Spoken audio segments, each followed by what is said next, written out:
Dr. Kanjeng Raden Tumenggung Rajiman Widyodiningrat adalah seorang dokter sekaligus salah satu tokoh pendiri Republik Indonesia.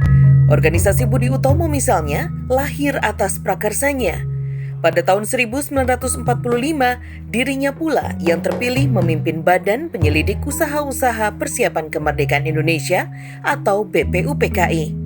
Siapa sangka mengawali masa belajarnya hanya dengan mendengarkan pelajaran di bawah jendela kelas saat mengantarkan putra Dr. Wahidin Sudirohusodo ke sekolah, Rajiman kemudian diminta ikut masuk ke dalam kelas oleh seorang guru Belanda.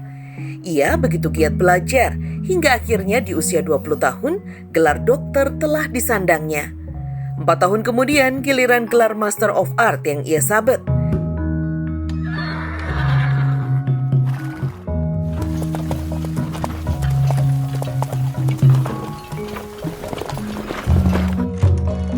Kecemerlangan daya pikirnya membawa Rajiman muda belajar hingga negeri Belanda, Prancis, Inggris, dan Amerika.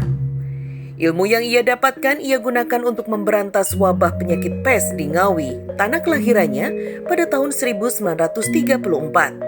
Dr. Rajiman juga secara khusus belajar ilmu kedokteran kandungan karena tingginya angka kematian ibu melahirkan saat itu. Ia tinggal di sebuah rumah sederhana di Desa Dirgo, Kecamatan Widodaren, Kabupaten Ngawi, Jawa Timur, dan melayani pengobatan rakyat dengan sepenuh hati.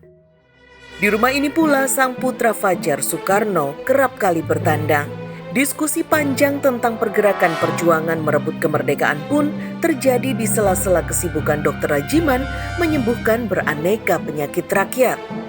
Sejak masih berstatus mahasiswa, Rajiman muda sudah gemar berorganisasi. Bersama sekumpulan mahasiswa Sekolah Kedokteran Stovia, di antaranya Gunawan Mangunkusumo, Suraji, dan Dr. Wahidin Sudirohusodo, pada tanggal 20 Mei 1908 akhirnya berdirilah Budi Utomo. Sebuah organisasi bersifat sosial, ekonomi, dan kebudayaan. Budi Utomo pula yang menjadi embrio gerakan kemerdekaan Indonesia.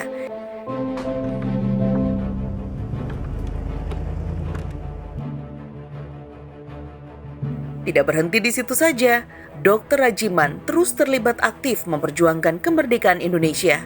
Bahkan, ia pula yang mengajukan pertanyaan, apa dasar negara Indonesia jika kelak merdeka?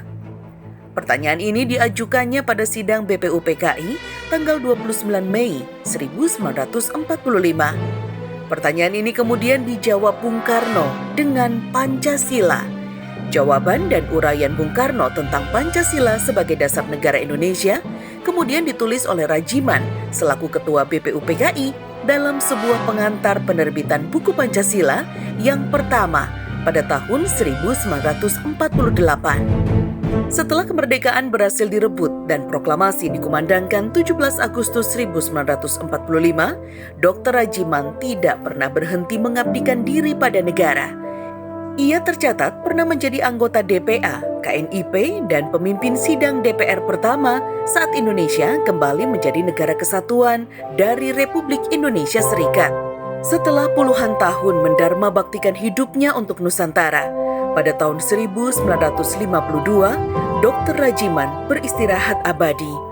61 tahun kemudian, ia dianugerahi gelar pahlawan nasional pada tahun 2013 oleh Presiden RI ke-6 Susilo Bambang Yudhoyono. Dr. Rajiman Widyodiningrat layak menjadi teladan. Pengabdiannya tulus tak berkesudahan pada bangsa dan negara yang dicintainya.